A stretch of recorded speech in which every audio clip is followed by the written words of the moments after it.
एक विशाल हरे भरे जंगल में एक शांत नदी के किनारे तारा नाम की एक छोटी कछुआ रहती थी। तारा बाकी जानवरों से अलग थी। जहां हिरन तेज दौड़ते, पक्षी आसमान में ऊंचा उड़ते थे, तारा बहुत धीरे चलती थी। सब हंसते, उसे कमजोर समझते थे। तुम कभी कुछ बड़ा नहीं कर पाओगी। तारा ये बातें हर दिन सुनती थी। फिर भी उसकी आंखों में एक सपना था, ऊंची पहाड़ी पर चढ़ने का सपना, जहां सूरज उगता तो लगता जैसे सोना धरती को छू रहा हो। तारा ने उस पहाड़ी को देखा और कहा, मैं वहां जरूर पहुंचूंगी। पास खड़ा खरगोश जोर से हंसा, तुम्हें तो साल लग जाएंगे। तारा को बुरा लगा, लेकिन उसने बस अपना पहला कदम बढ़ाया। पहाड़ी तक जाने का रास्ता लंबा और मुश्किल था, लेकिन तारा सिर्फ छोटे कदमों पर ध्यान देती। बस एक और अगला कदम। तारा थक गई।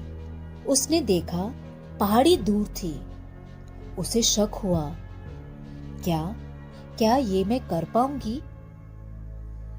तभी कुछ गिलहरियां उसके पास से दौड़ती हुई निकली, पर वो अब भी धीरे धीरे चल रही थी।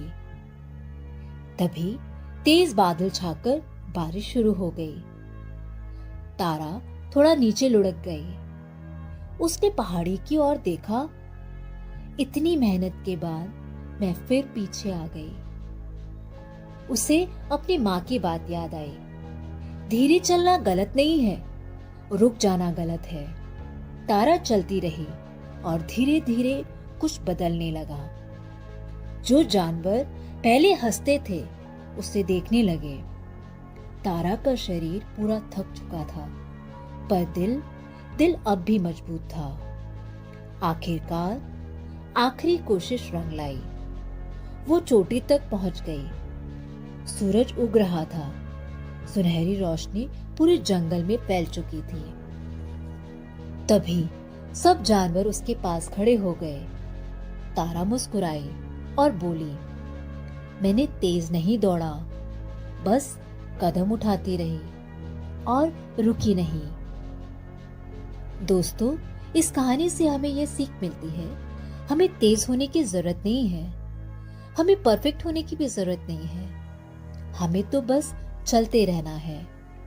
छोटे कदम जो हर दिन उठाए जाते हैं, यकीनन बड़े सपनों तक पहुंचा ही देते हैं।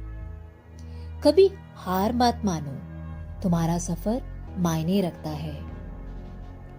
अगर आपको ये कहानी पसंद आई हो तो इसे लाइक और अपने फैमिली फ्रेंड्स के साथ जरूर शेयर करें। ऐसे और नई कहानियों के लिए हमारे चैनल को सब्सक्राइब करना ना भूलें। धन्यवाद।